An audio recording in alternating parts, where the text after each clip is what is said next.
sweet like a buttercup. You're a Barbie doll. Show them all what I'm made of. Strut down the hall. Won't stop till I get enough. Welcome back, everybody, for another deep dive. This time, we're going to be looking at something pretty interesting. Okay. It's called A Better Father, A Better Nation. It's this ebook. And it's got a really unique take on the role of government. Oh, interesting. It basically asks, what if the government acted more like a supportive parent? You know, like actively invested in helping its citizens succeed instead of just focusing on like rules and regulations. I see where this is going. Yeah. It's a pretty big shift in perspective. Right. It really is. What strikes me right away is it really challenges the way we usually think about government intervention. Right. Usually it's about, like you said, rules, punishments, keeping things in check. Right. Enforcing the law. Exactly. But this ebook flips that on its head. Oh, wow. It says, no, the goal should be nurturing, supporting people, helping them reach their full potential. So like almost like measuring a nation's success by how well it takes care of its people. Yes. Instead of just looking at GDP or, those traditional metrics. That's a really different way of thinking about it. Okay, so how does this whole fatherly government concept actually play out in real life? Like, how would it actually work? Well, that's where the ebook gets super specific. Okay. It dives into all these economic strategies. Right. One of the big ones is government-backed enterprises. Wait, hold on. Government-run businesses. Isn't that a little risky? Yeah, I know. That's what I thought, too. Yeah. But the ebook doesn't get all ideological about it. It's very practical. Okay. It says, look, we already have government-run enterprises, like the Postal Service. At least that's true. Right. So they're saying, let's expand that model. Interesting. Like, imagine state-run corporations that make sure essential goods are affordable for everyone. So like a government-backed telecommunications company that guarantees cheap internet for everybody. Exactly. Or maybe even a state-run energy company that focuses on renewable sources. But then how do you prevent these enterprises from becoming inefficient or getting bogged down in bureaucracy? Right. And the ebook addresses that. Okay. It says we can learn from other countries. Oh. There are plenty of places where government-backed enterprises work really well. Ah. They operate alongside private businesses without a problem. Okay. The key is you need clear structures, strong oversight, and a focus on innovation. Yeah, that makes sense. Using those real-world examples could help convince people who are a little hesitant. Exactly. But wouldn't this disrupt the existing markets, though? Like, what happens to competition if the government's suddenly a major player? That's a good question. And the ebook argues it's not about eliminating the free market. Okay. It's about making it fairer. Okay. These government-backed enterprises would be like a stabilizing force. I see. They'd make sure essential services reach everyone, and they could even boost innovation in areas where private companies aren't investing enough. Oh, I see. So like a government-backed pharmaceutical company that focuses on developing affordable drugs for diseases that nobody else is researching? Exactly. It's about using government resources to fill those gaps and really focus on the well-being of all citizens. That's a really interesting idea. Yeah. But wouldn't all of this require a ton of government spending? How would we pay for it without exploding the national debt? Well, the ebook talks about different funding models. Okay. Things like redirecting existing subsidies, implementing progressive tax policies, even generating revenue through the state-run enterprises themselves. The main point is investing in a healthier, more educated, and economically secure population ultimately pays off in the long run. So it's like an investment rather than just spending. Exactly. And this brings us to another key part of this whole fatherly approach. Okay. It's not just about handouts. It's about empowering people to be financially independent. Yes, absolutely. The ebook talks a lot about that. Okay. It proposes government-facilitated access to low-interest loans for aspiring entrepreneurs. So instead of just providing a safety net, it's giving people the tools to build their own success. Right. It's that whole teach a man to fish philosophy. I like that.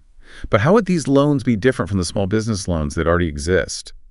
Well, the ebook says these would be specifically designed for entrepreneurs from diverse backgrounds. Okay. People who might face extra challenges, they'd have flexible repayment options, personalized mentorship, and targeted support systems. So basically removing those systemic barriers that Sure. prevent people from starting their own businesses. Yes. Imagine a world where someone with a great idea for a sustainable farm or a community-based tech startup can actually get the funding they need. That would be amazing. Yeah. But how do we make sure the system is fair? Prevent abuse. Well, the eBook suggests a multifaceted approach. Oh. Thorough needs-based assessments, transparent eligibility criteria, and ongoing monitoring. So a combination of being accessible but also responsible. Exactly. Wow. This is a lot to think about. We've covered government-backed enterprises, financial empowerment programs, and we're just scratching the surface of this whole fatherly government concept. And what's really fascinating is how all of these individual pieces connect to a much bigger vision. Oh. A fundamental shift in the relationship between government and citizens. All right, so that's what we'll pick up next time then. Sounds good. We'll explore the broader implications of this vision and how it challenges the way we traditionally think about the role of government. Stay with us. So we're back and diving deeper into a better father, a better nation. Yeah, and I think it's time to address, the big question, right? Yeah. How do you actually make this fatherly government idea work in the real world? Right, because it sounds great in theory, but there are definitely challenges. Exactly. How do you balance this more active role for government with, individual freedom? Well, the eBook tackles that head on, actually. Yeah. It says true empowerment isn't just about freedom from, constraints. Right. It's also about having the resources and opportunities to actually pursue your goals. Yeah, that's interesting. So, it's not enough to just have freedom. You also need the means to make the most of it. Yeah. Exactly. Think of it like a supportive parent. Okay. They don't control their child's every move, Right. but they provide guidance, resources, a nurturing environment. So it's about creating a system that enables people to succeed rather than just telling them what they can't do. Precisely. And the eBook gives concrete examples of how this could work. Okay, like what? Well, take education, for example. Okay. It argues that investing in human capital is crucial for a nation's strength. That makes sense. And that means making quality education accessible to everyone. So is the ebook talking about free college for everyone? It doesn't specifically advocate for that, Okay. but it does explore different ways to make education more affordable. Okay, how? One idea is government-funded programs to reduce or eliminate student loan debt. Oh, wow. Yeah, that would be huge for a lot of people. Right. This could involve tuition subsidies, expanded grant programs, even income-based repayment options. So people would only have to pay back their loans if they're actually earning enough to afford it. Exactly. But what about people who don't go the traditional college route? Those who choose vocational training or apprenticeships. Yeah, that's a good point. The ebook addresses that too. Okay. It stresses the need for strong vocational training programs and apprenticeships. So people can get the skills they need for those in-demand jobs. Exactly. And it even suggests government incentives for businesses to participate in apprenticeship programs. So it's like a win-win. Businesses get skilled workers and people get valuable on-the-job training. Right. It's about creating a more holistic and flexible education system that meets the needs of a changing economy. Yeah, I like that. It's not just forcing everyone into the same mold. Exactly. And this focus on well-being goes beyond just education. Okay, so where else does it come into play? Well, healthcare is a big one. Right. So is the ebook advocating for universal healthcare coverage? It delves into the complexities of healthcare, but doesn't push for any one specific solution. It explores different approaches, expanding access to preventative care, investing in mental health resources, promoting healthy lifestyles. So it's about being proactive and preventing problems before they arise. Precisely. It's that whole ounce of prevention is worth a pound of cure idea. I see. And it sounds like it's not just about physical health either. Right. The ebook recognizes that well-being encompasses mental and emotional health as well. That's really important. And it also mentions affordable housing as a key factor in well-being. Exactly. It proposes government initiatives to address housing affordability challenges. So it's really about creating a system that supports people on multiple levels. Yes. Providing a safety net, but also empowering individuals to thrive. Okay, but wouldn't all of this require a massive expansion of government? Wouldn't it just create a huge bureaucracy? That's a valid concern, and the ebook addresses it by emphasizing efficiency and streamlining. Okay, so how would that work? It talks about using technology to improve service delivery, reducing bureaucratic hurdles, making it easier for citizens to access government services. So it's not just about making government bigger. It's about making it smarter. Exactly.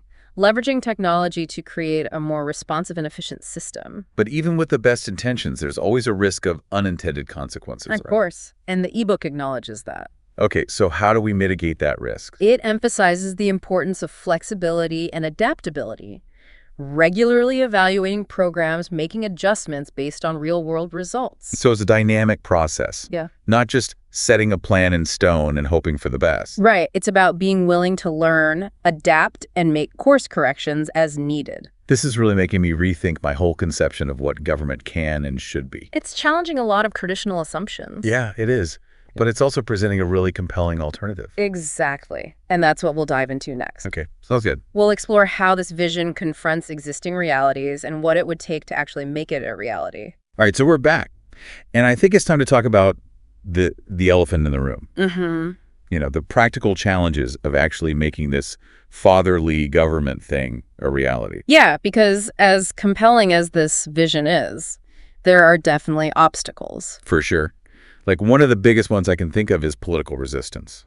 Right. I mean, this level of government involvement is bound to be controversial, no matter how well-intentioned it is. Absolutely. It goes against a lot of deeply held beliefs about the role of government. Right. It's like that age-old debate, individual freedom versus collective responsibility. Exactly. And the ebook doesn't pretend that conflict doesn't exist. Okay, so how does it address that? Well, it emphasizes the need for nuance. Okay. It says, look, it's not an either situation. Right. It's a spectrum. I see. And where you land on that spectrum. You know, how much government involvement you think is appropriate. It might depend on the specific issue we're talking about. So like for education, it might be different than for healthcare or economic policy. Right. It's about finding the right balance for each situation. Okay, that makes sense. But even if we can find that balance, wouldn't the cost of all these programs be a huge hurdle? Yeah, funding is definitely a major consideration. Right. I mean, where's all this money going to come from? Well, the ebook explores a variety of approaches. Okay. It's not just about raising taxes. It talks about redirecting existing spending, cutting wasteful programs, even leveraging public-private partnerships. So basically finding creative ways to make it work financially. Exactly. It's about prioritizing investments in people. Okay, but even with the best funding models, isn't there a risk of just creating a massive bureaucracy? Like, how do we make sure these programs are actually run efficiently? That's a really important point. And the ebook stresses the need for streamlined processes, clear accountability measures, and constant evaluation. So making sure the programs are actually achieving their goals. Right. And it also emphasizes empowering citizens. Okay. You know, making it easy for people to access government services without getting lost in a maze of red tape. So it's not just about creating a bigger government. It's about making it work better for the people it's supposed to serve. Exactly. Okay, so we've talked about political resistance, funding bureaucracy. But there's another challenge I want to bring up. Unintended consequences. Yeah. Right? Like even with the best intentions, things don't always go as planned. Oh, absolutely. And the ebook acknowledges that. It says we need to be flexible and adaptable, constantly evaluating programs and making adjustments based on what's actually happening. So it's not just about setting a plan in stone and hoping for the best? Right. It's about being open to feedback. Yeah. Learning from mistakes and course correcting as needed. This whole conversation has really been eye-opening. It's a different way of thinking about the role of government. Yeah. And even if we don't see this exact vision become a reality, I think it raises some really important questions. Absolutely. It challenges us to rethink our assumptions about what government can and should do. And ultimately, it gives us hope. Yeah, hope for a future where government is a force for good, where it empowers individuals and creates a more just and equitable society. Well said. And on that note, we've come to the end of our deep dive into a better father, a better nation. It's been a fascinating journey exploring these ideas. Yeah, we've covered a lot of ground, from the core concepts to the practical challenges of implementation. And I hope it sparked some new thoughts and perspectives for our listeners. As always, we encourage you to explore these ideas further, read the ebook for yourself, and continue the conversation. What kind of future do we want to create, and how can we work together to make it happen? Thanks for joining us, and keep those minds open. Sound the alarm. I'm coming up. We'll have a ball. I'm sweet like a buttercup. You're a Barbie doll. Show them all what